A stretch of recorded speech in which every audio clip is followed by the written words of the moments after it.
College லைஃப்லேயே ஒரு இம்பார்ட்டண்ட்டான part. உங்களுக்கு உங்கள் காலேஜ் பிடிச்சிருக்கோ இல்லையோ, முடிஞ்ச வரைக்கும் மெமரிஸ் க்ரியேட் பண்ணுங்கள். ஏன்னா காலேஜ் முடிஞ்சதுக்கப்புறம் உங்கள் ஃப்ரெண்ட்ஸ் உங்கள் கூட இருப்பாங்களான்னு கூட தெரியாது, ஆனால் அந்த மெமரிஸ் தான் கூட இருக்கும். காலேஜ் லைஃப்பை திரும்பி பார்க்க வேணா முடியுமே தவிர அந்த லைஃப் திரும்பி வேணும்னு கேட்கலாம் முடியாது. என் தாயோடும் கூறாத வார்த்தைக்குள் நான் நீந்துறேன், காந்துறேன்.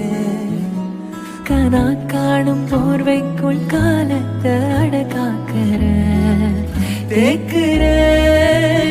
மண்ணேலோடும் மழை தண்ணி போல் நாளும் நிலமாறுற தூறுற பாழாகின்ற நெஞ்சுக்கு